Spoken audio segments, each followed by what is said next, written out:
high growth rate of around 7% and helped us make substantial strides in poverty reduction and improvement in the lives of our people.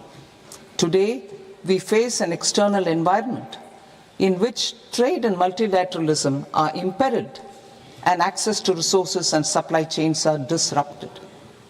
New technologies are transforming production systems while sharply increasing demands on water, energy, and critical minerals.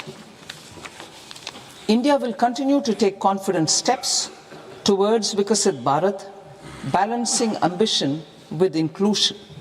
As a growing economy with expanding trade and capital needs, India must also remain deeply integrated with global markets, exporting more and attracting stable long-term investment. As I begin part A, I want to express my gratitude to the people for standing firmly with us as we forge our way together towards becoming one of the largest economies of the world.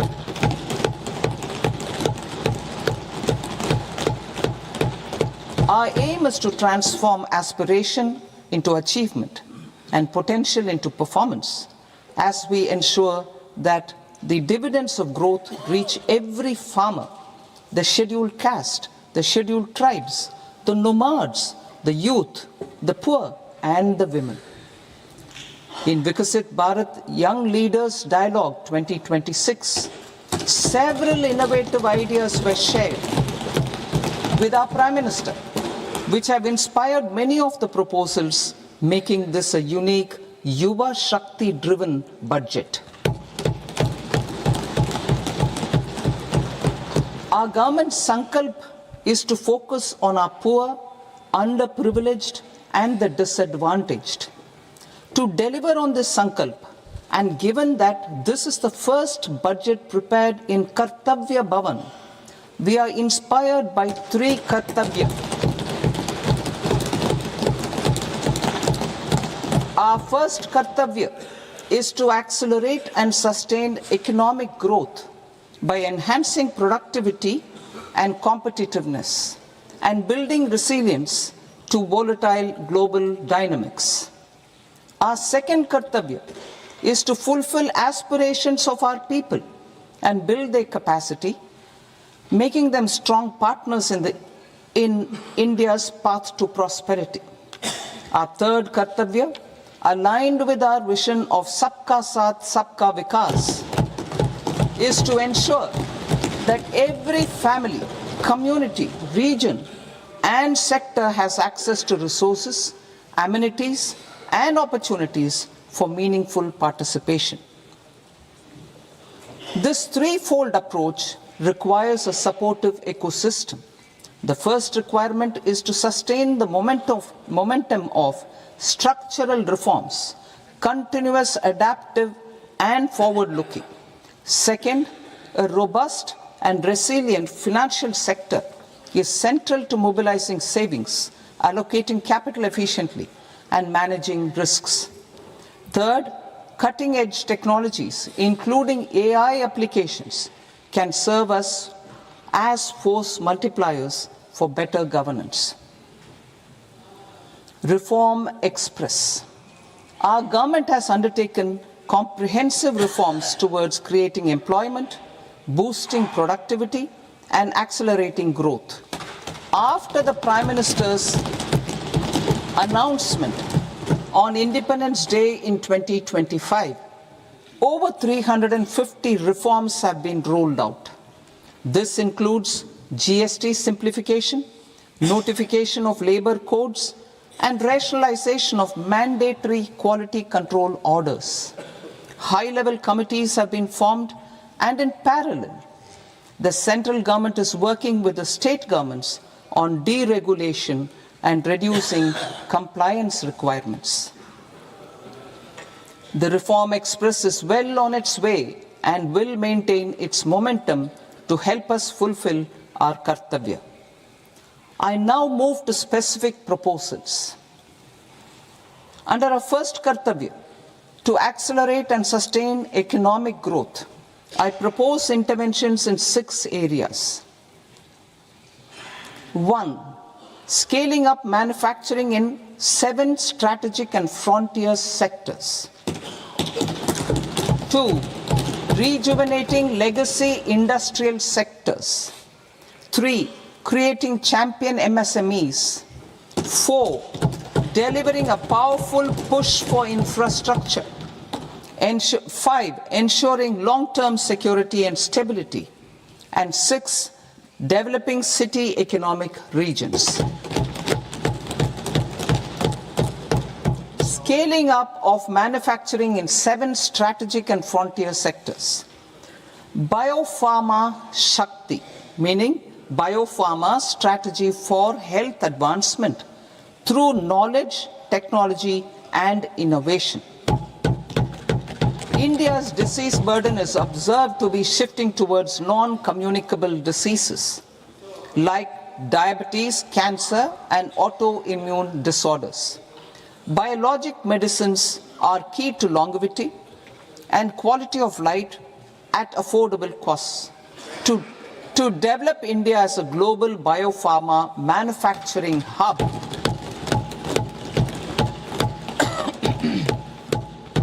I propose the Biopharma Shakti with an outlay of 10,000 crores over the next 5 years. This will build the ecosystem for domestic production of biologics and biosimilars. The strategy will include a biopharma-focused network with 3 new national institutes of pharmaceutical education and research, popularly known as NIPERs, and upgrading 7 existing ones. It will also create a network of 1,000 accredited India clinical trials sites. We propose to strengthen the Central Drug Standard Control Organization to meet global standards and approve timeframes through and approval timeframes through a dedicated scientific review cadre and specialists. India's Semiconductor Mission 1.0 expanded India's semiconductor sector capabilities. Building on this, we will launch ISM 2.0 to produce equipment and materials, design full-stack Indian IP, and fortify supply chains. We will also focus on industry-led research and training centers to develop technology and skilled workforce. The Electronics Components Manufacturing Scheme, launched in April 2025, with an outlay of 22,919 crores, already has investment commitments at double the targets. We propose to increase the outlay to 40,000 crores to capitalize on this momentum.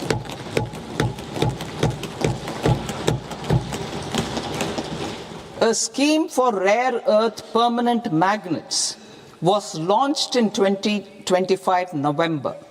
We now propose to support the mineral-rich states of Odisha, Kerala, Andhra Pradesh, and Tamil Nadu to establish dedicated rare earth corridors to promote mining, processing, research, and manufacturing. To enhance domestic chemical production and reduce import dependency, we will launch a scheme to support states in establishing 3 dedicated chemical parks through challenge route on a cluster-based plug-and-play model. Strong capital goods.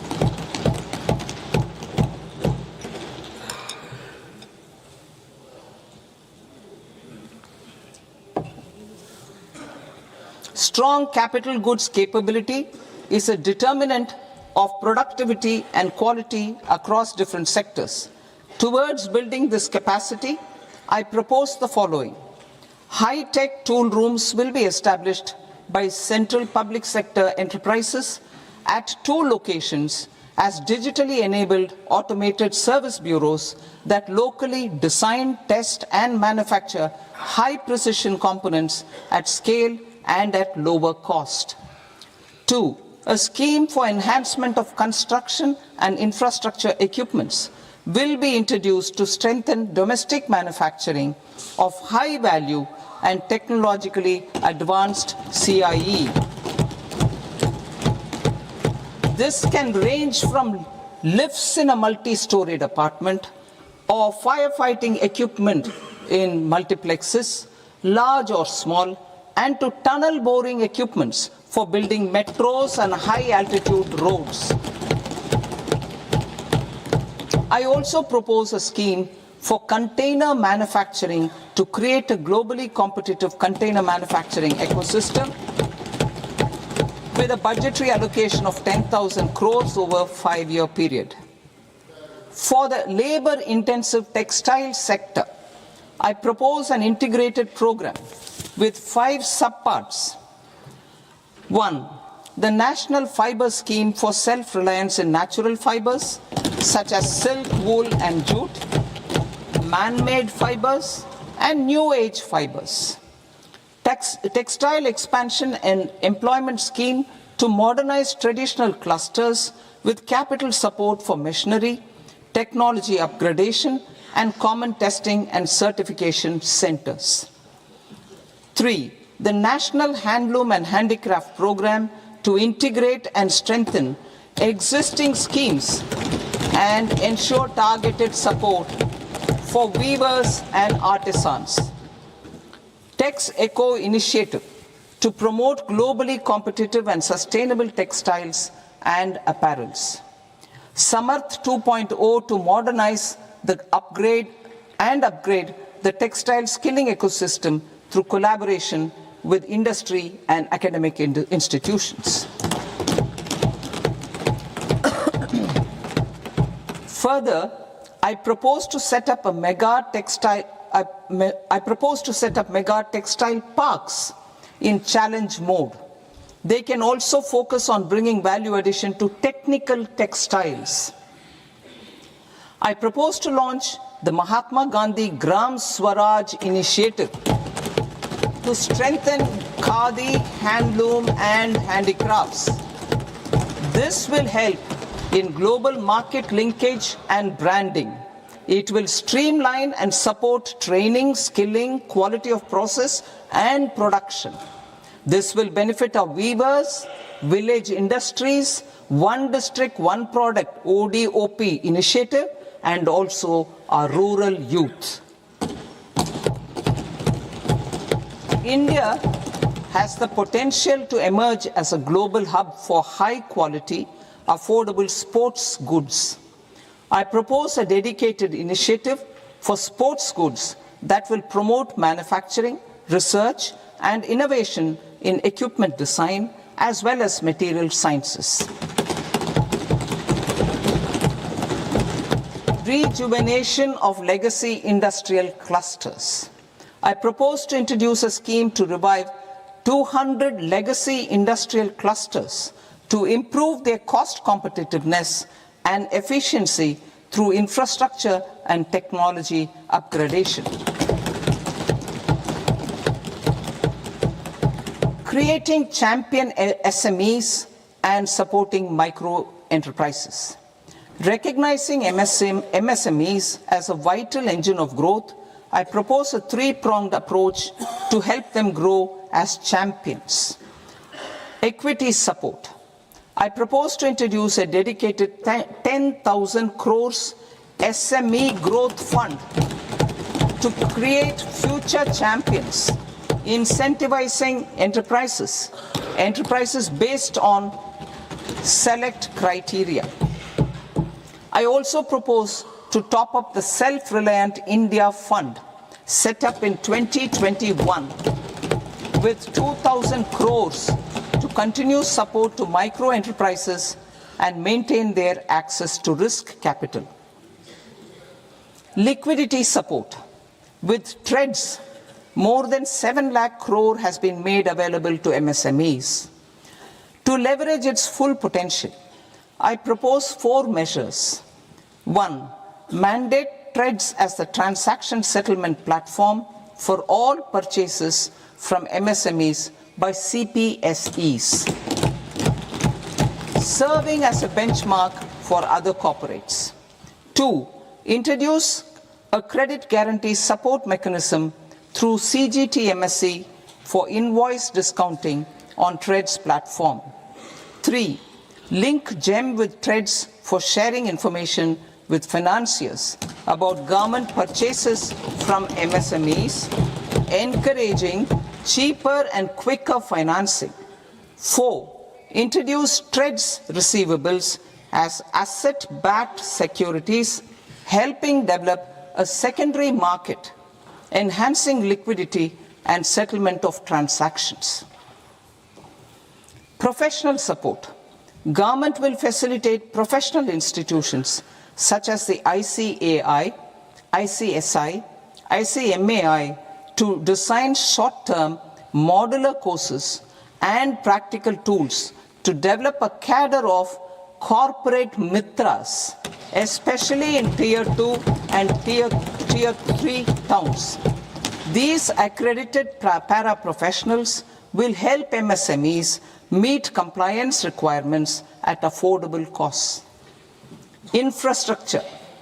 During this past decade, our government has undertaken several initiatives for large-scale enhancement of public infrastructure, including through new financing instruments such as Infrastructure Investment Trust (InvITs) and Real Estate Investment Trust (REITs), and institutions like NIIF and NABFID. We shall continue to focus on developing infrastructure in cities with over 5 lakh population, that is Tier 2, Tier 3 cities, which have expanded to become growth centers. Public capital expenditure has increased manifold from 2 lakh crore in 2014-15 to an allocation of 11.2 lakh crore in BE 25-26. In this coming year, that is financial year 2026-27, I propose to increase it to 12.2 lakh crores to continue the momentum. To strengthen the confidence of private developers regarding risks during infrastructure development and construction phase, I propose to set up an infrastructure risk guarantee fund to provide prudentially calibrated partial credit guarantee to lenders. Over the years, REITs have emerged as a successful instrument for asset monetization.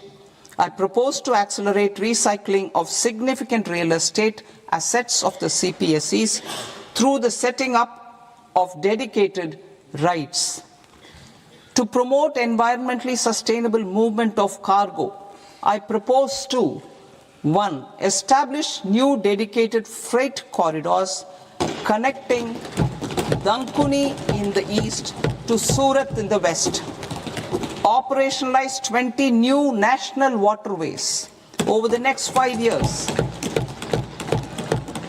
starting with National Waterways 5 in Orissa to connect mineral-rich areas of Talcher and Angul and industrial centers like Kalinga Nagar to the ports of Paradeep and Dhamra.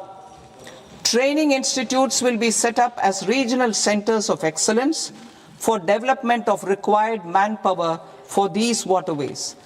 This will benefit youth in the entire stretch of the waterways to train and acquire skills. Further, a ship repair ecosystem catering to inland waterways will also be set up at Varanasi and Patna.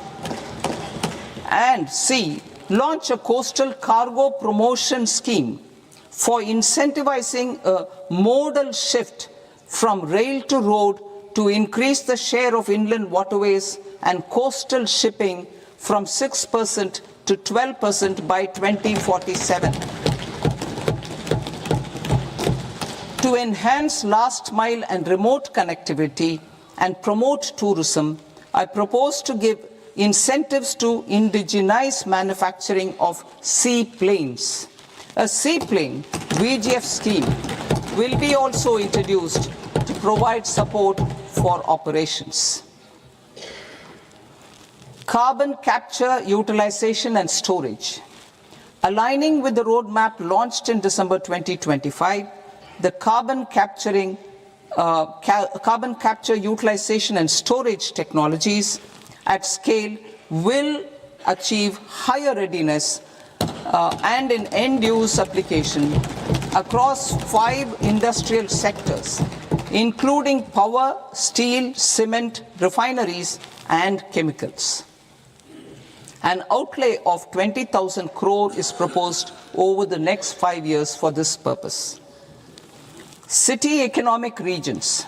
Cities are India's engines of growth, innovation, and opportunities. We shall now focus on Tier 2, Tier 3 cities, and even temple towns, which need modern infrastructure and basic amenities. This budget aims to further amplify the potential of cities to deliver the economic power of agglomerations by mapping city economic regions based on their specific growth drivers.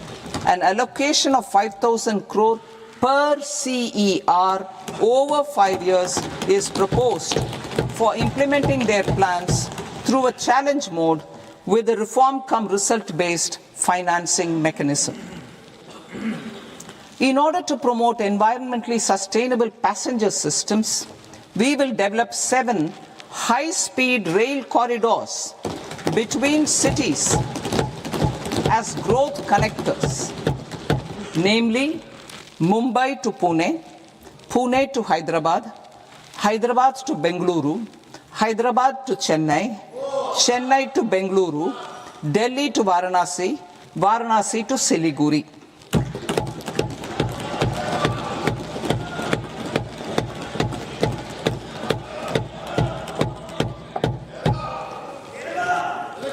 Financial sector.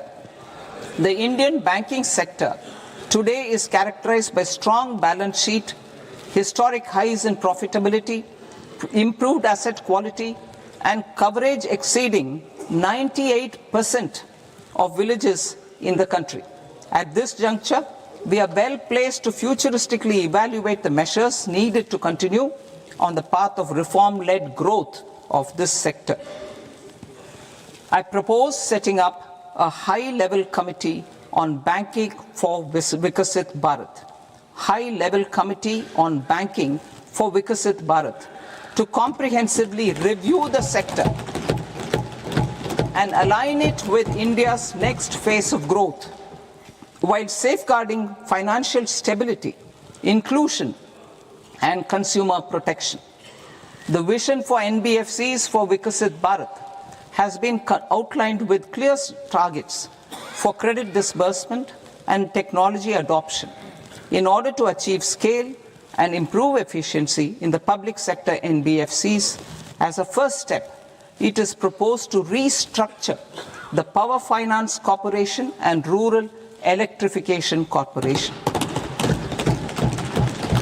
I propose a comprehensive review of the foreign exchange management non-debt instruments rules to create a more contemporary, user-friendly framework for foreign investments consistent with India's evolving economic priorities.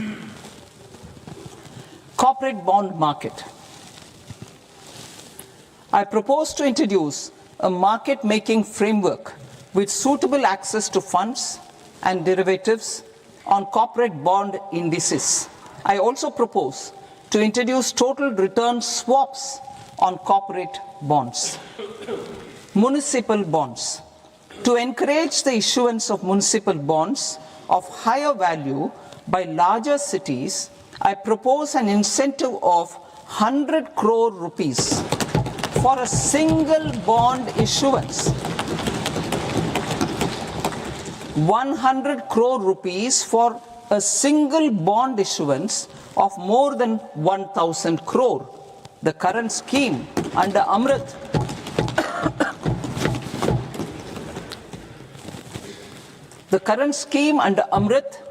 which incentivizes issuances up to 200 crores only, will also continue to support smaller and medium towns. That will also continue. to support the smaller and medium towns. Ease of doing business. Individual persons resident outside India, PROI, will be permitted to invest in equity instruments of listed Indian companies through the Portfolio Investment Scheme. It is also proposed to increase the investment limit for an individual PROI under the scheme from 5% to 10%, with an overall investment limit for all individual PROIs to 24% from the current 10%. Emerging technologies including AI. 21st century is technology driven. Adoption of technology is for the benefit of all people. Farmers in the field, women in STEM, youth keen to upskill, and Divyangjan to access newer opportunities. The government has taken several steps to support new technologies through AI Mission, National Quantum Mission, Anusandhan National Research Fund, and Research and Development and Innovation Fund. Our second kartavya is to fulfill aspirations and build capacities. Close to 25 crore individuals have come out of multi-dimensional poverty through a decade of our government's sustained and reform-oriented efforts.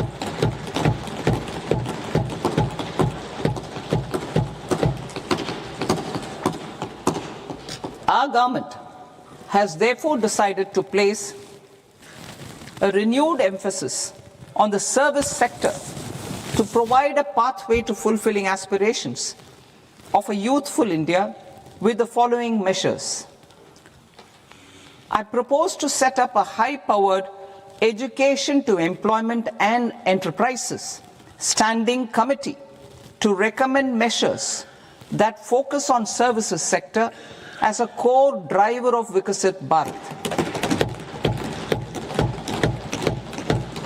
This will make us a global leader in services with a 10% global share by 2047.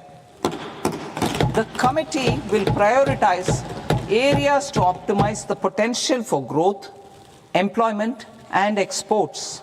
They will also assess the impact of emerging technologies, including AI, on jobs and skill requirements and propose measures thereof. To create a range of skilled career pathways, a new range of skilled career pathways for our youth, I propose interventions in the following sectors. Health.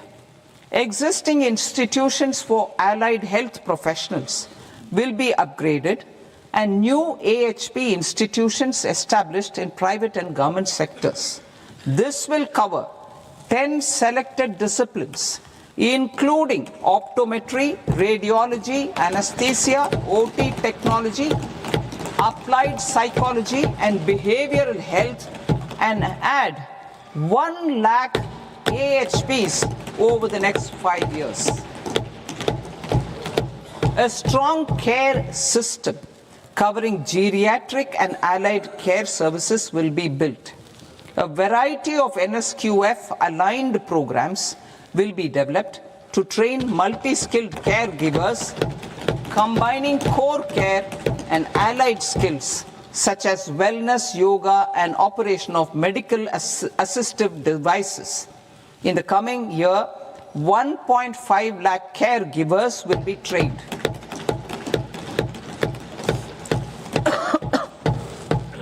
Hubs for medical value tourism. To promote India as a hub for medical tourism services, I propose to launch a scheme to support states in establishing 5 regional medical hubs in partnership with the private sector. These hubs will serve as integrated healthcare complexes that combine medical, educational, and research facilities.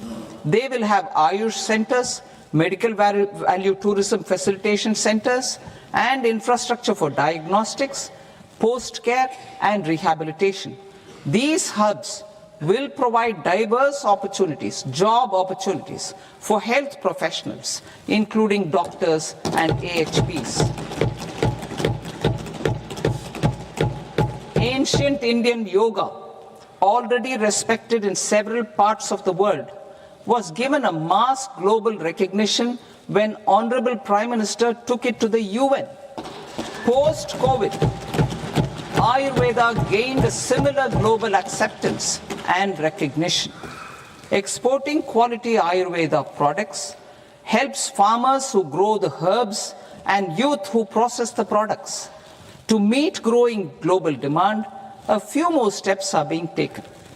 I propose to 1. Set up 3 new All India Institutes of Ayurveda. 2. Upgrade Ayush pharmacies and drug testing labs for higher standards of certification ecosystem and make available more skilled personnel. 3. Upgrade the WHO Global Traditional Medicine Center in Jamnagar to bolster evidence-based research, training and awareness for traditional medicine. Animal husbandry. Livestock contributes to close to 16% of farm income, including of poor and marginal households. To scale up availability of veterinary professionals by more than 20,000, I propose to roll out a loan-linked capital subsidy support scheme for establishment of veterinary and para-veterinary colleges, veterinary hospitals, diagnostic laboratories, and breeding facilities in private sector. Collaboration between Indian and foreign institutions will also be facilitated. Orange economy. India's animation, visual effects, gaming and comics sector, AVGC sector, is a growing industry projected to require 2 million professionals by 2030. I propose to support the Indian Institute of Creative Technologies, Mumbai, in setting up AVGC content creator labs in 15,000 secondary schools all over the country and 500 colleges. The Indian design industry is expanding rapidly, and yet there is a shortage of Indian designers. I propose to establish, through Challenge Route, a new National Institute of Design to boost design education and development in the eastern region of India. Education. Our government will support states through Challenge Route in creating 5 university townships in the vicinity of major industrial and logistics corridors.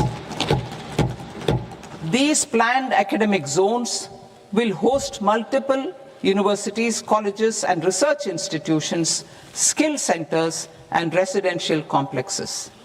In higher education, STEM institutions, prolonged hours of study and laboratory work pose some challenges for girl students. Through VGF, Viability Gap Funding and capital support, 1 girls' hostel will be established in every district.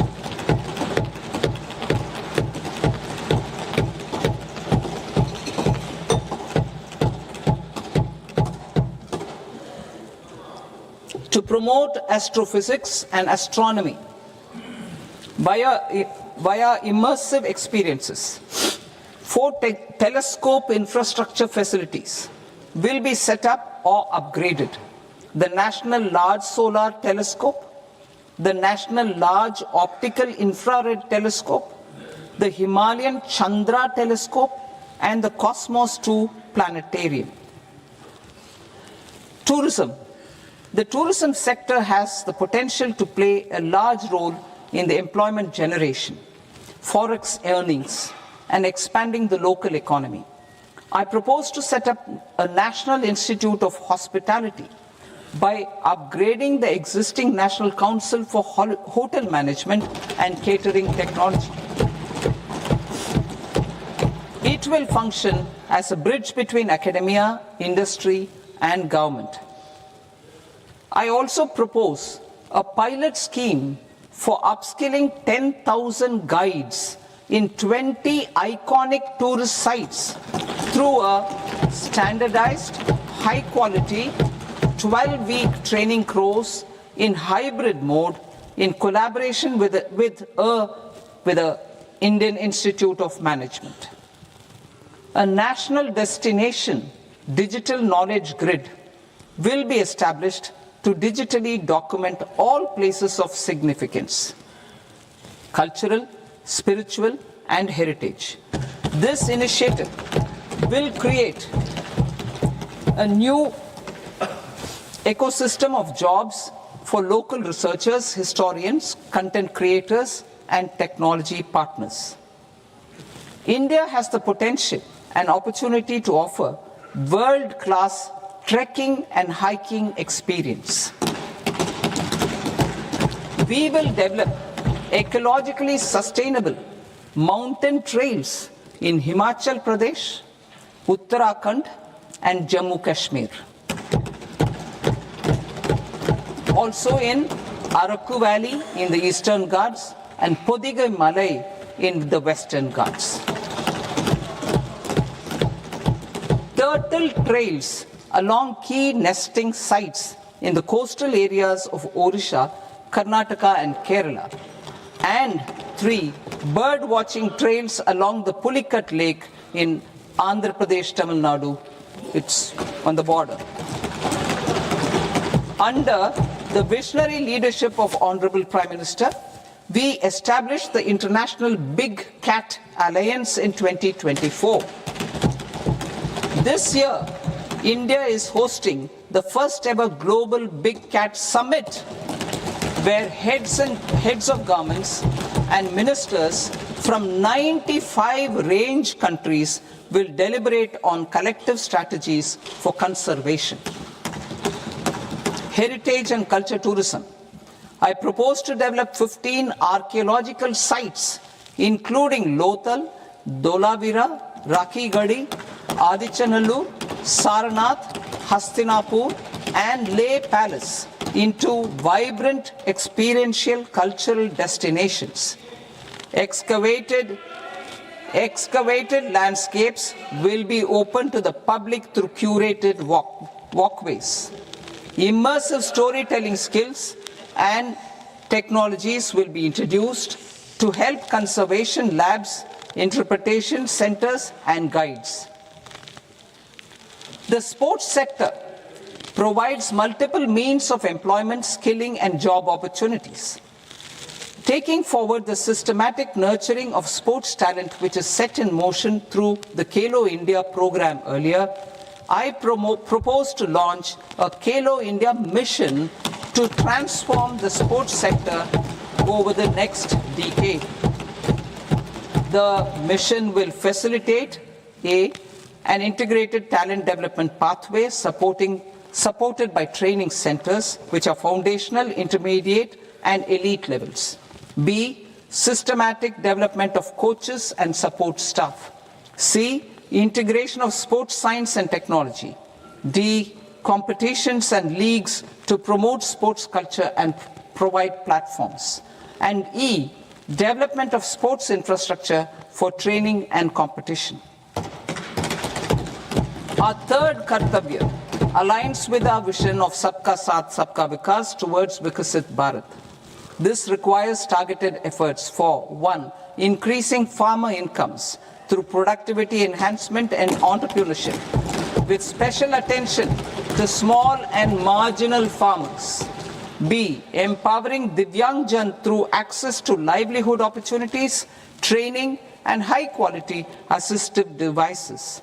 C, empowering the vulnerable to access mental health and trauma care. D, focus on the Purvodaya states and the Northeast region to accelerate development and employment opportunities. Fisheries. We will undertake initiatives for integrated development of 500 reservoirs and Amrit Sarovars. 2. Strengthen the fisheries value chain in coastal areas and enable market linkages involving startups and women-led groups together with fish farmer producer organizations. Animal husbandry.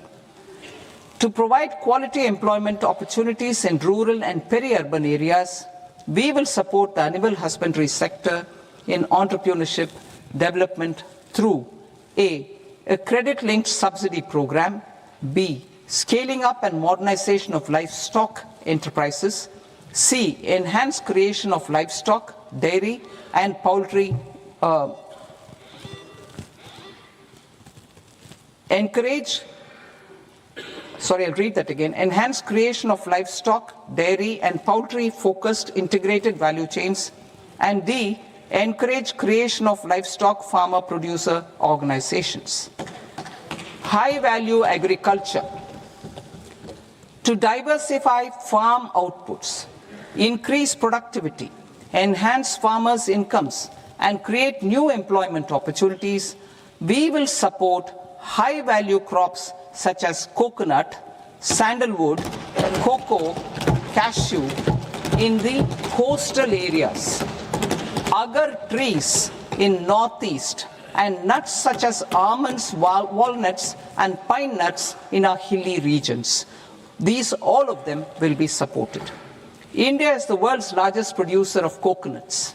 About 30 million people, including nearly 10 million farmers, depend on coconuts for their livelihood.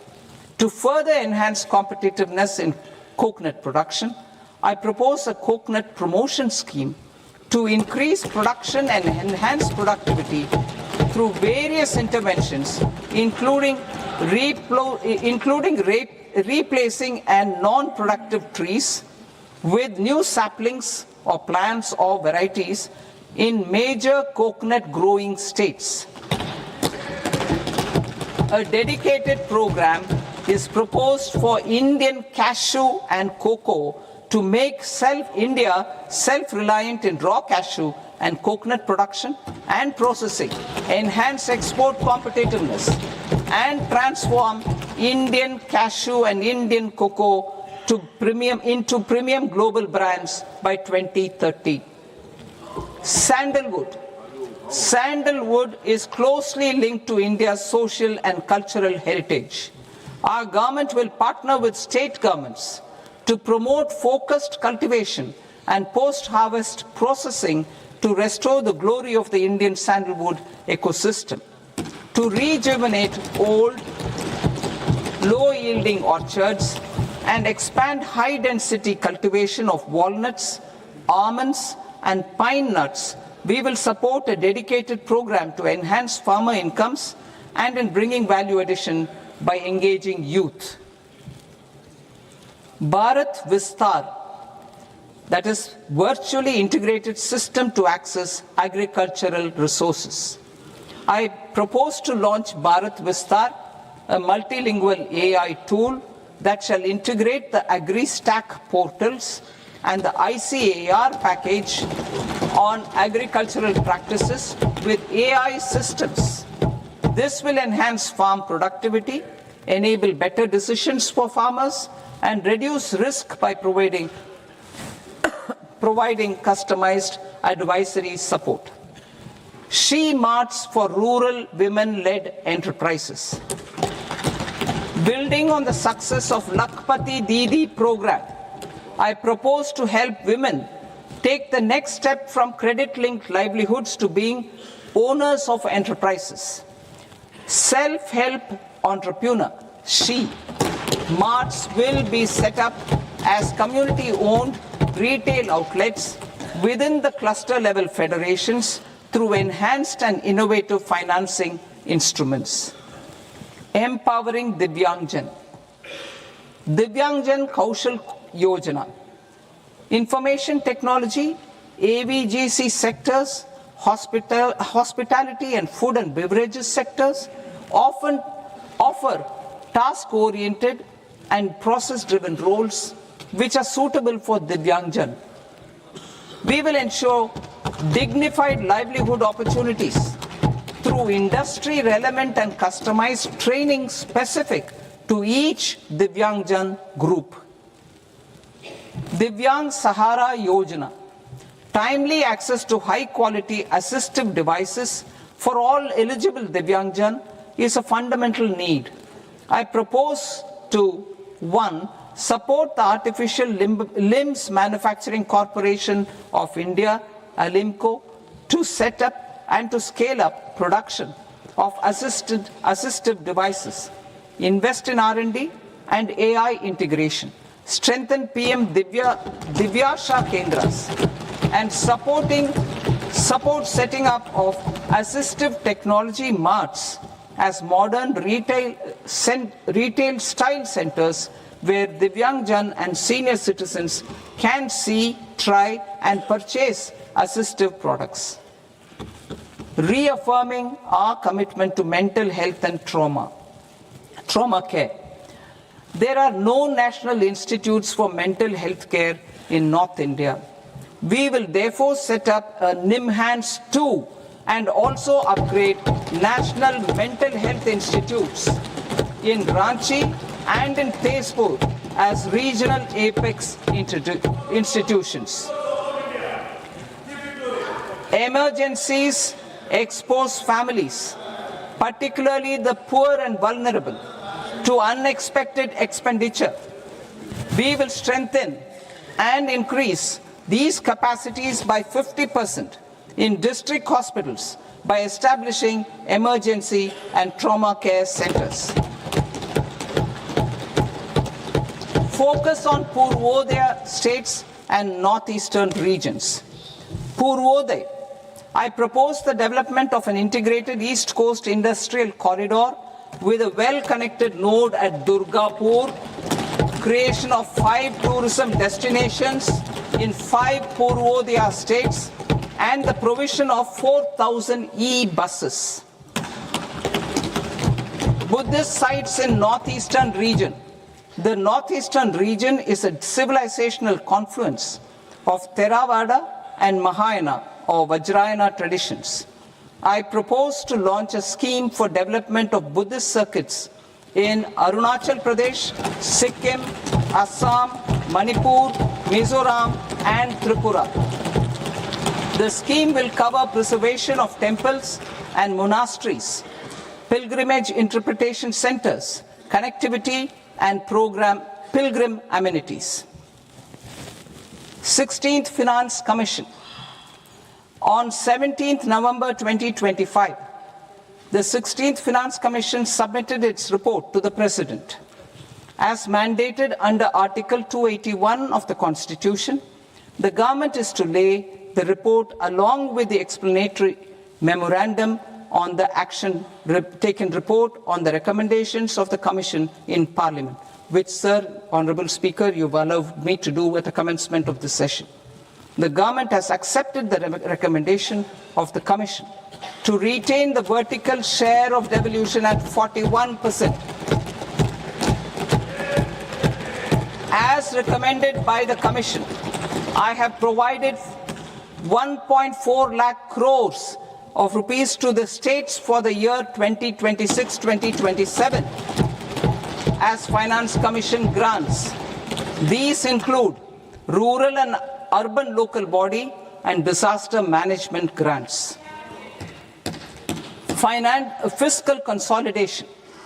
Government has been delivering on our fiscal commitments consistently without compromising on social needs. To strive towards accepted standards of fiscal management in Budget 25-26, I had indicated that the central government would target reaching a debt to GDP ratio of 50 plus or minus 1% by 2030-31. In line with this, the debt to GDP ratio is estimated to be 55.6% of GDP in BE 26-27, compared to 56.1% of GDP in RE 25-26. A declining debt to GDP ratio will gradually free up resources for priority sector lending and expenditure by reducing the outgo on interest payments. One of the main operational instruments for debt targeting is the fiscal deficit. I am happy to inform this august House that I fulfilled my commitment made in 2021-2022 to reduce fiscal deficit below 4.5% of GDP by 25-26. In RE 25-26, the fiscal deficit has been estimated at par with BE of 2025-26 at 4.4% of GDP. In line with the new fiscal prudence path of debt consolidation, the fiscal deficit in BE 26-27 is estimated to be 4.3% of the GDP.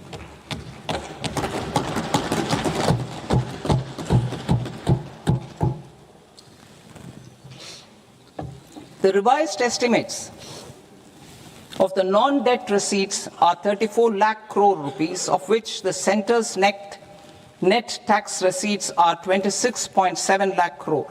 The revised estimate of the total expenditure is 49.6 lakh crore rupees, of which the capital expenditure is about 11 lakh crores. Budget estimates 2026 to 2027. Coming to 26-27, the non-debt receipts and the total expenditure are estimated as 36.5 lakh crore and 53.5 lakh crore respectively. The centre's net tax receipts are estimated at 28.7 lakh crore rupees.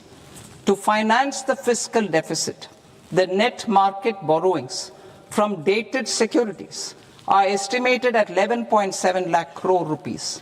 The balance financing is expected to come from small savings and other sources.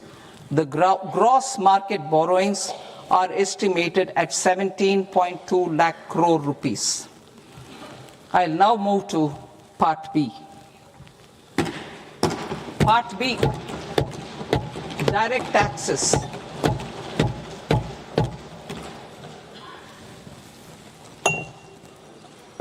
Honorable Speaker, sir, I now present my proposals on direct taxes. New Income Tax Act. In July 2024, I announced a comprehensive review of the Income Tax Act 1961.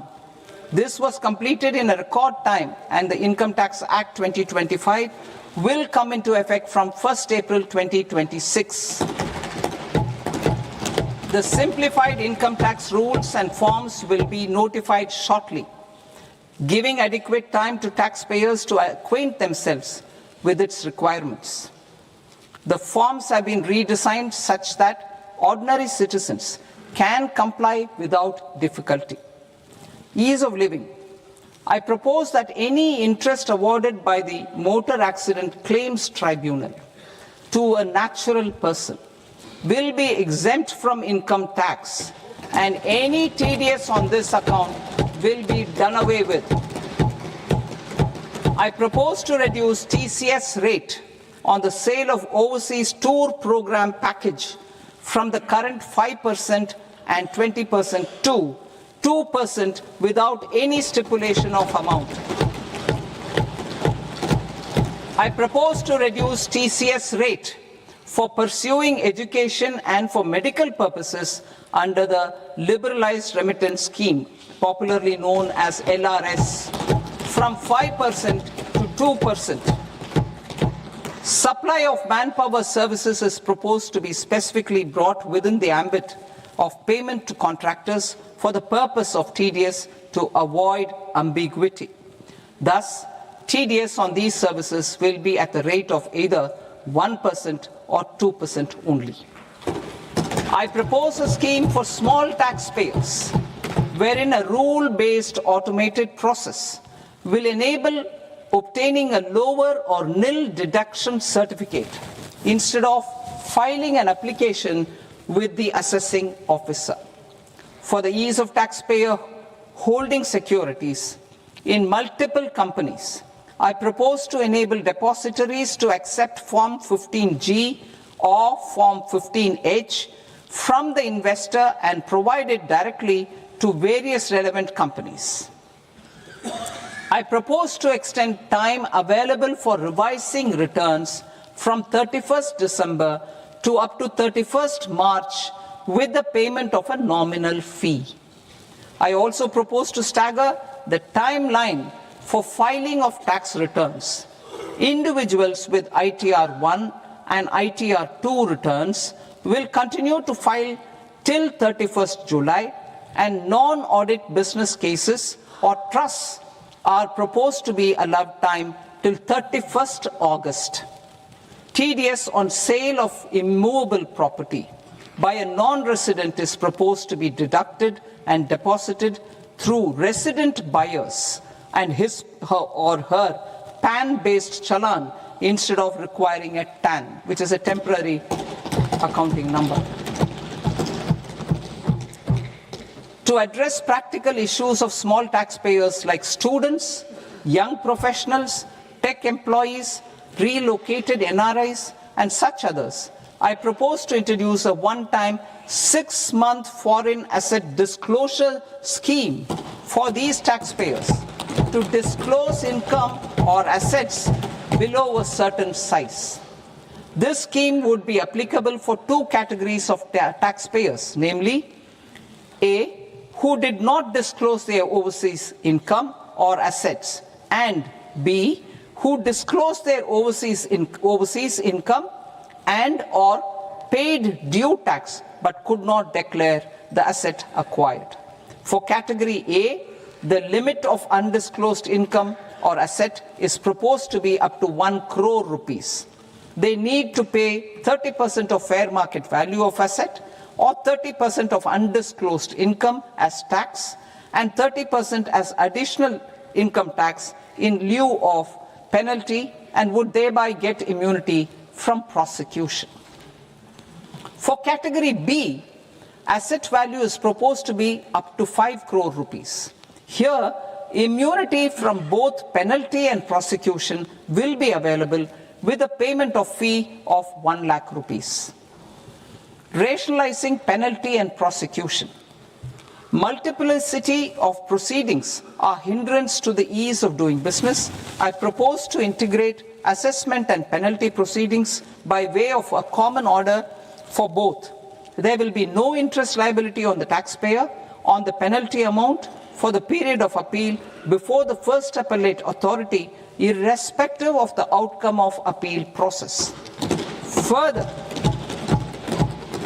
quantum of prepayment is being reduced from 20% to 10% and will continue to be calculated only on core tax demand. As an additional measure for reducing litigation, I propose to allow taxpayers to update their returns even after reassessment proceedings have been initiated, and an additional 10% tax rate over and above the rate applicable for the relevant year. The assessing officer will then use only this updated return in his proceedings. There is already a framework for immunity from penalty and prosecution in the cases of underreporting. I propose to apply this framework for immunity to misreporting too. However, in such a case, the taxpayer will need to pay 100% of the tax amount as an additional income tax over and above the tax and interest due. Penalties for certain technical defaults, such as failure to get accounts audited, non-furnishing of transfer pricing audit report, and default in furnishing statement for financial transactions, are proposed to be converted into fee.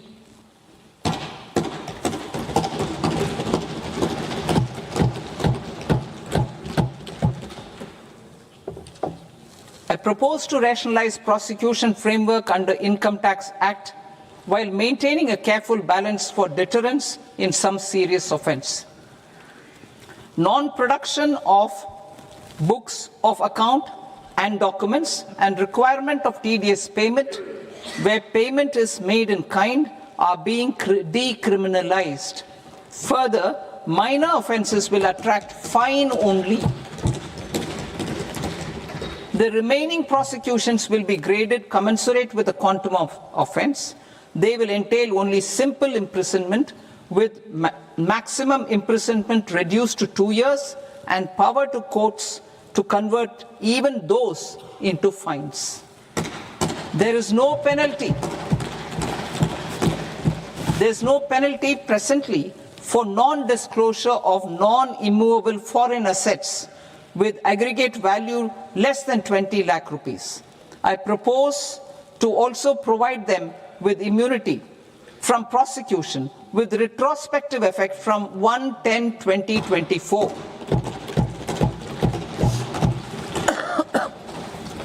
Cooperatives. Deduction is already allowed to a primary cooperative society engaged in supplying milk, oilseeds, fruits or vegetables raised or grown by its members. I propose to extend this deduction to also include supply of cattle feed and cotton seed produced by its members. I propose to allow inter-cooperative society dividend income as deduction under the new tax regime to the extent it is further distributed to its members. I further propose to allow exemption for a period of 3 years to dividend income received by a notified national cooperative federation on their investments made in companies up to 31/1/2026. This exemption would be allowed only for dividends further distributed to its member cooperatives. Supporting IT sector as India's growth engine. India is a global leader in software development services, IT-enabled services, knowledge process outsourcing services, and contract R&D services relating to software development. These businesses and their segments are quite interconnected with each other. All these services are proposed to be clubbed under a single category of information technology services with a common safe harbor margin of 15.5% applicable to all. The threshold for availing safe harbor for IT services is being enhanced substantially from 300 crore rupees to 2,000 crore rupees. Safe harbor for IT services shall be approved by an automated rule-driven process without any need for tax officer to examine and accept the application. Once applied by an IT services company, the same safe harbor can be continued for a period of 5 years at a stretch at its choice. For IT services companies who want to conclude advanced pricing agreement, APA, I propose to fast-track unilateral APA process for IT services and endeavor to conclude it within a period of 2 years. The period of 2 years can be extended by a further period of 6 months on taxpayers' request. I propose to extend the facility of modified returns available to the entity entering APA to its associated entities also. Attracting global business and investment.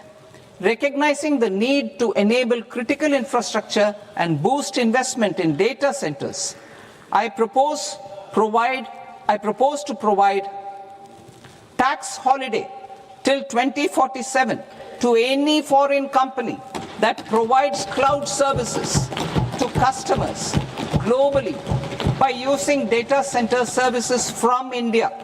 It will, however, need to provide services to Indian customers through an Indian reseller entity. I also propose to provide a safe harbor of 15% on cost in case the company providing data center services from India is a related entity. To harness the efficiency of just-in-time logistics for electronic manufacturing, I propose to provide safe harbor to non-residents for component warehousing in a bonded warehouse at a profit margin of 2% of the invoice value. The resultant tax of about 0.7% will be much lower than in competing jurisdictions. To provide fillip to toll manufacturing in India, I propose to provide exemption from income tax for 5 years to any non-resident who provides capital goods, equipment, or tooling to any toll manufacturer in a bonded zone. To encourage vast pool of global talent to work in India for a longer period of time, I propose to provide exemption to global, non-India sourced income of a non-resident expert for a stay period of 5 years under notified schemes. I propose to provide exemption from minimum alternate tax, the MAT, to all non-residents who pay tax on presumptive basis. Tax administration. I propose to constitute a joint committee of Ministry of Corporate Affairs and Central Board of Direct Taxes for incorporating the requirements of income computation and disclosure standards, the ICDS, in the Indian Accounting Standards, IND AS itself. Separate accounting requirement based on ICDS will be done away with from the tax year 27-28. To support Prime Minister Modi's vision of homegrown accounting and advisory firms to become global leaders, I propose to rationalize the definition of accountant for the purposes of safe harbor rules. Other tax proposals. Change in taxation of buyback was brought in to address the improper use of buyback route by promoters. In the interest of minority shareholders, I propose to tax buyback for all types of shareholders as capital gains. However, to disincentivize misuse of tax arbitrage, promoters will pay an additional buyback tax. This will make effective tax 22% for corporate promoters. For non-corporate promoters, the effective tax will be 30%. TCS rate for sellers of specific goods, namely alcoholic liquor, scrap, and minerals, will be rationalized to 2%, and that on tendu leaves will be reduced from 5% to 2%. I propose to raise the STT on futures to 0.05% from the present 0.02%. STT on options premium and exercise of options are both proposed to be raised to 0.15% from the present rate of 0.1% and 0.125% respectively. We reformed the taxation landscape for corporates in 2019 by providing them a simplified regime with lower tax rate so that they could productively focus on business rather than on claim of deductions and exemptions. To encourage companies to shift to the new regime, set off of brought forward MAT credit, minimum alternate tax credit, is proposed to be allowed to companies only in the new regime. Set off using available MAT credit is proposed to be allowed to an extent of 1/4 of the tax liability in the new regime. MAT is proposed to be made final tax, so there will be no further credit accumulation from 1st April 2026. In line with this change, the rate of final tax is being reduced to 14% from the current MAT rate of 15%. The brought forward MAT credit of taxpayers accumulated till 30th March 2026 will continue to be available to them for set-off as above. Indirect taxes. I shall now take up proposals related to indirect taxes. My proposals for customs and central excise aim to further simplify the tariff structure, support domestic manufacturing, promote export competitiveness, and correct inversion in duty.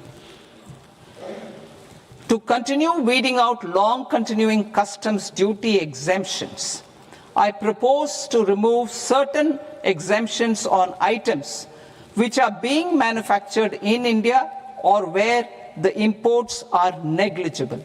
Similarly, to further simplify the process of ascertaining the rate of duty applicable on a particular item, I propose to incorporate certain effective rates in various customs notifications to the tariff schedule itself.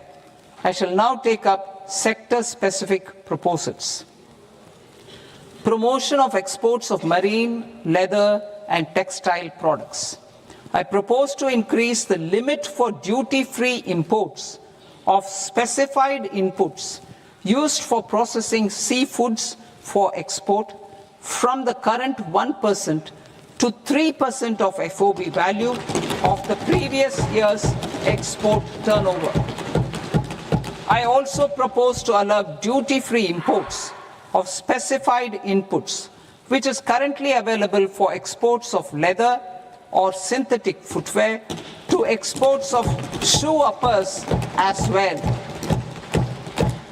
I propose to extend the time period for export of final product from the existing 6 months to 1 year for exporters of leather or textile garments, leather or synthetic footwear, and other leather products. Energy transition and security.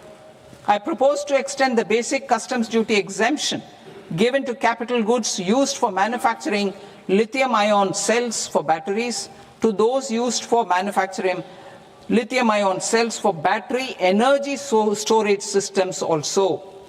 I propose to exempt basic customs duty on import of sodium antimonate for use in manufacture of solar glass.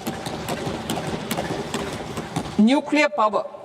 I propose to extend the existing basic customs duty exemption on imports of goods required for nuclear power projects till the year 2035 and expand it for all nuclear plants irrespective of their capacity. Critical minerals. It is proposed to provide basic customs duty exemption to the import of capital goods required for the processing of critical minerals in India. Biogas blended CNG. I propose to exclude the entire value of biogas while calculating the central excise duty payable on biogas blended CNG. Civil and defense aviation. I propose to exempt basic customs duty on components and parts required for the manufacture of civilian training and other aircrafts. It is proposed to exempt basic customs duty on raw materials imported for the manufacture of parts of aircraft to be used in maintenance, repair, or overall requirements by units in the defense sector. Electronics. To deepen value addition in the consumer electronics sector, I propose to exempt basic customs duty on specified parts used in the manufacture of microwave ovens. Special economic zone.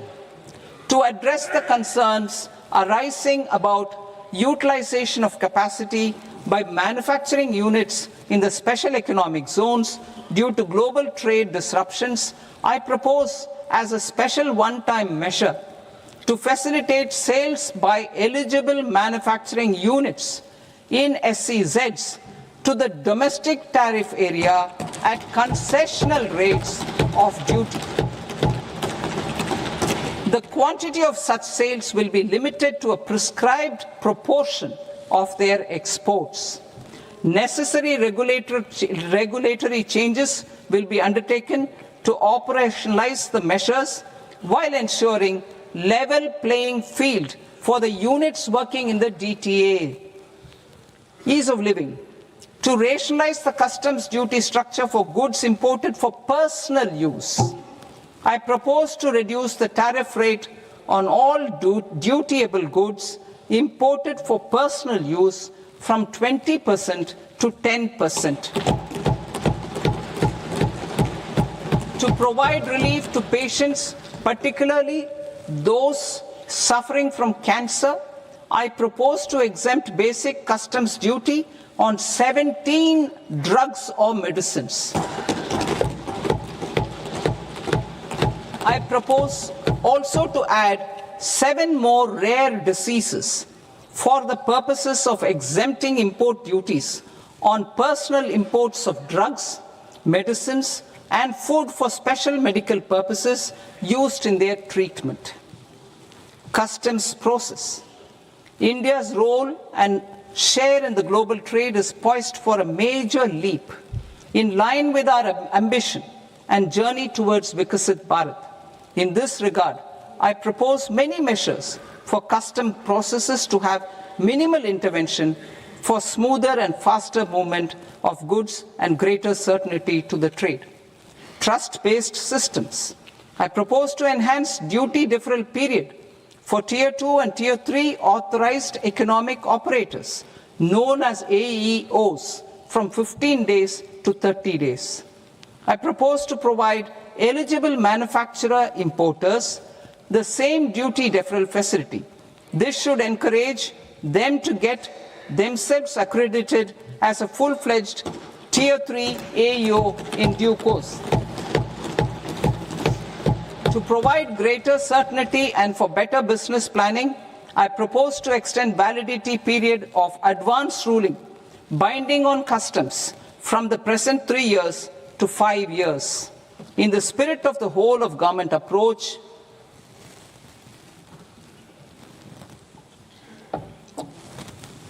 government agencies will be encouraged to leverage AEO accreditation for preferential treatment in clearing their cargo. Regular importers with trusted long-standing supply chains will be recognized in the risk system so that the need for verification of their cargo every time can be minimized. Export cargo using electronic sealing. Export cargo using electronic sealing will be provided through clearance from the factory premises to the ship. For import of goods not needing any compliance, filing of bill of entry by a trusted importer and arrival of goods will automatically notify customs for completing their clearance formalities. This will enable goods to be released immediately on arrival. The customs warehouse framework will be transformed into a warehouse operator-centric system with a self-declarations, electronic tracking, and risk-based audit. These reforms will move away from the current system of officer-dependent approvals and reduce transaction delays and compliance costs. Ease of doing business. Approvals required for cargo clearance from various government agencies will be seamlessly processed through a single and interconnected digital window by the end of the financial year. Processes involved in clearance of food, drugs, plant, and animal and wildlife products, accounting for about 70% of interdicted cargo, will be operationalized on this system by April 2026 itself. For goods not having any compliance requirement, clearance will be done by customs immediately after online registration is completed by the importer, subject to the payment of duty. Customs integrated system will be rolled out in 2 years as a single integrated and scalable platform for all customs processes. Utilization of non-intrusive scanning with advanced imaging and AI technology for risk assessment will be expanded in a phased manner with the objective to scan every container across all the major ports. New export opportunities to support Indian fishermen to fully harness the economic value of marine resources beyond our territorial waters, the following measures will be taken. A. Fish catch by an Indian fishing vessel in exclusive economic zone or on the high seas will be made free of duty. Landing of such fish on foreign port will be treated as export of goods. Safeguards will be put in place to prevent misuse during fish catch, transit, or transshipment. To support aspirations of India's small businesses, artisans, and startups to access global markets through e-commerce, I am pleased to announce complete removal of the current value cap of 10 lakh rupees per consignment on courier exports. In addition, handling of rejected and returned consignments will be improved with effective use of technology for identifying such consignments. I propose to revise provisions governing baggage clearance during international travel to address genuine concerns of passengers. The revised rules will enhance duty-free allowances in line with the present-day travel realities and provide clarity in temporary carriage of goods brought in or taken out. There are honest taxpayers who are willing to settle disputes by paying all their dues, but they get deterred due to negative connotation associated with penalty. They will now be able to close cases by paying an additional amount in lieu of penalty. Honorable Speaker, sir, with this, I commend the budget to this august House. Jai Hind.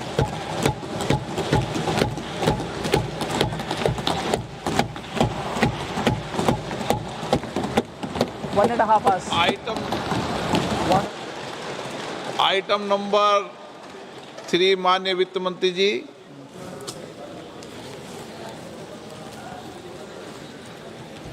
Item number 2, sir. 3. Sir, with your permission, I rise to lay on the table of the following statements under Section 3, 1 of the Fiscal Responsibility and Budget Management Act of 2003. Medium-term fiscal policy, fiscal policy strategy statement, and macroeconomic framework statement.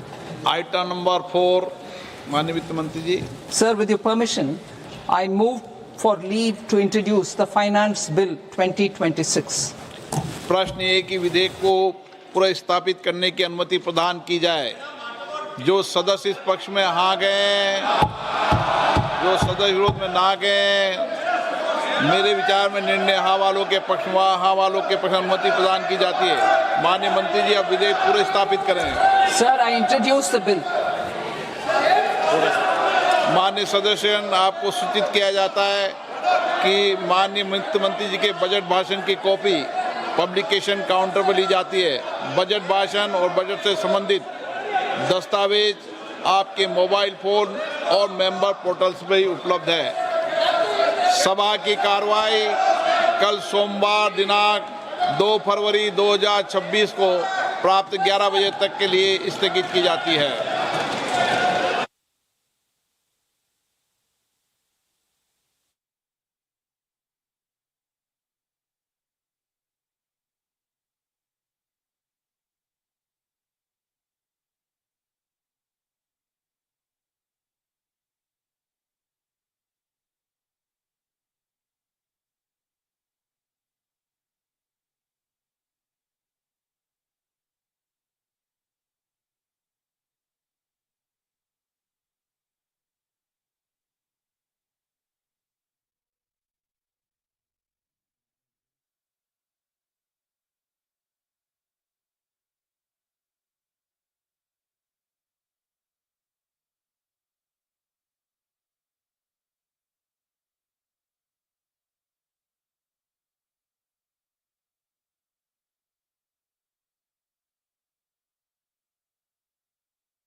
Namaskar viewers, hello and welcome to this continuing coverage of the Union Budget 2026-27. I'm Tina Jha, with me is my colleague Manoj Verma.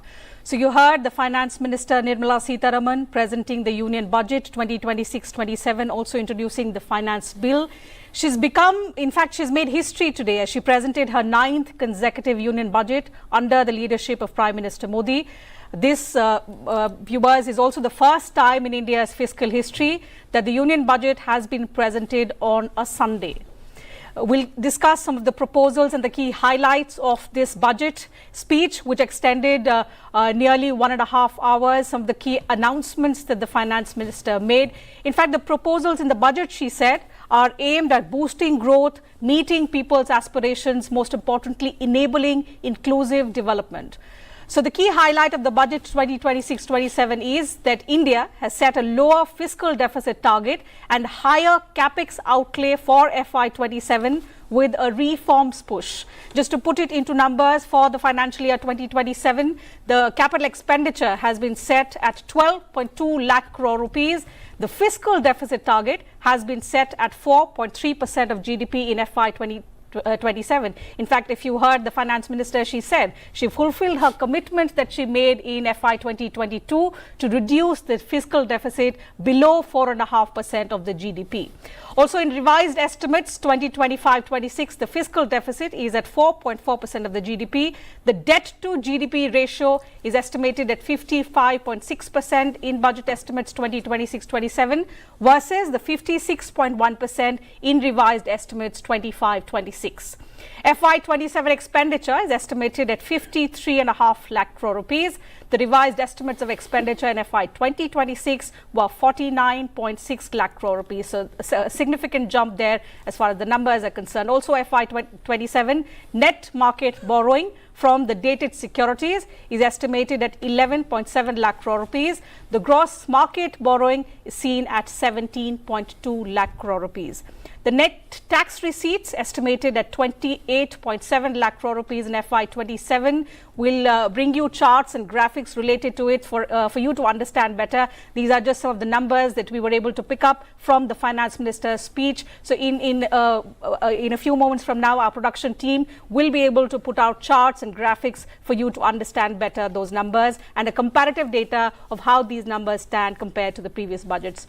Also, the states, they will be getting 1.4 lakh crore rupees as the Finance Commission grants. These were about the important numbers, Manoj. Let's now quickly give our viewers a recap of some important announcements and statements that the Finance Minister spoke about, especially in terms of how this budget takes us closer and aligns it with our Viksit Bharat vision. जी बिल्कुल टीना जी, अगर आज के budget की हम बात करें, जिस तरह निर्मला सीतारमण जी ने अपना बजट पेश किया है और 3 कर्तव्य खास तौर से बताए हैं सरकार के, और ये 3 कर्तव्य जो हैं वो विकसित भारत का एक रोड मैप सरकार ने प्रस्तुत किया है देश के सामने कि कैसे सरकार जो है देश की आर्थिक स्थिति को मजबूत करेगी, उसको लेकर काम करेगी। साथ ही जो जन आकांक्षा हैं, मतलब जन आकांक्षाओं से मतलब शिक्षा, स्वास्थ्य, जो आम आदमी से जुड़ी पहलू हैं, उन पर कैसे काम करेगी। इसी प्रकार सरकार ने 3 अपने कर्तव्यों के साथ देश को विकसित भारत के रोड मैप पर ले जाने का अपनी इच्छा प्रकट इस बजट के माध्यम से निर्मला सीतारमण जी ने की है। जाहिर तौर पे बजट में गांव, गरीब, किसान सरकार की प्राथमिकता में है। साथ ही शिक्षा और स्वास्थ्य को सरकार ने बूस्ट करने का काम किया है। देश के इंफ्रास्ट्रक्चर पर भी सरकार का खासा फोकस रहा है। बायो फार्मा सेक्टर के लिए सरकार ने अपने खजाने का मुंह खोला है और सेमीकंडक्टर को लेकर भी सरकार ने कई महत्वपूर्ण ऐलान इसमें किए हैं। हम जो पॉइंट्स हैं बजट के, उन पे चर्चा करेंगे अपने खास मेहमानों के साथ टीना, और दर्शकों को बताने की कोशिश करेंगे कि इस बजट का संदेश क्या है, मायने क्या हैं। Certainly, as Manoj rightly said, the contour, the overview of the budget is that the Finance Minister, under the leadership of the Prime Minister, has proposed interventions in 6 areas. And the budget revolves around these 6 areas, which includes scaling up manufacturing is in 7 strategic and frontier sectors. The FM spoke about rejuvenating legacy industrial sectors, creating champion MSMEs, again, key driver of our growth. So special attention has been given to that sector as well. Also delivering a powerful push for infrastructure. So in addition to expanding some of the already existing schemes, there are several key announcements, new announcements that the finance minister has also made in this regard, ensuring long-term security and stability. And another key dimension that you will find in the budget is developing city economic regions. So we'll discuss with experts who are joining us in the studio. We'll also have industry leaders join us virtually to talk about what they think about the budget and, most importantly, how it aligns with our Viksit Bharat roadmap. Joining us are two guests in the studio. So let's begin the program by introducing them to you. Delighted to welcome Dr. Aman Agarwal, Director, Indian Institute of Finance, and Dr. Sabyasachi Saha, Associate Professor, RIS. Thank you, gentlemen, for joining us on the program. To begin with you, Professor Agarwal, how would you sum up the budget? Let's begin the program with that. No, I think the budget has laid down the path for a $5 trillion economy, and the Viksit Bharat program of the Government of India in terms of introducing not only growth but also the growth which can be felt by the common man. I think almost all segments of the society have been touched upon. The capex has been kept almost consistent to bring in growth and the stability in the economy, and the fiscal prudence which this government has introduced for almost over a decade now is reaping fruits, as the Honorable Finance Minister also pointed out that her commitment has met grounds of keeping it below 4.5% and targeting further down going forward. I think the GDP numbers in the last 2 quarters have shown clearly that the 7.4% projected in the economic survey might even get surpassed if we are able to get a similar kind of a jump as we've seen in Q2, Q3 this year.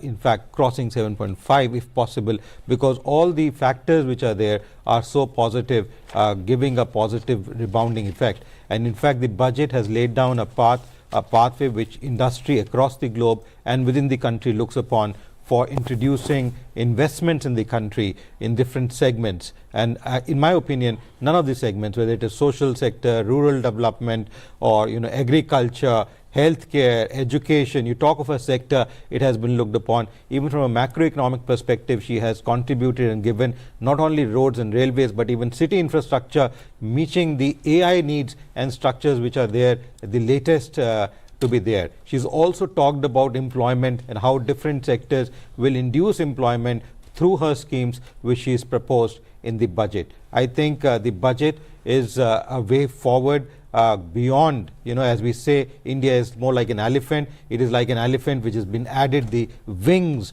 of a jet to go forward at a very fast speed, like the BrahMos is making a mark globally for India. Similarly, this budget will make a mark for this country.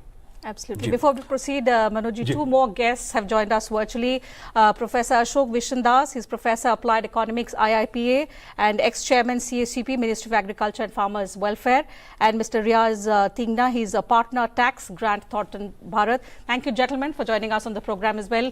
We'll get reactions from you in just a bit. Let me first get in Professor Saha. He's been waiting for long. Professor, your first reaction to the budget, because riding the expectations, there were huge expectations of this budget. So how do you look at it? Is it a growth budget, a reform budget, or a mix of both?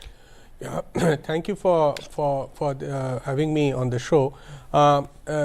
Once again, this has been a very remarkable budget in terms of the sectors that it has covered. It is an all-round budget. And it must be seen in continuity to the previous budgets, particularly the post-COVID budgets, when we were focusing not only on growth but also to ensure the supply chain resilience for the economy.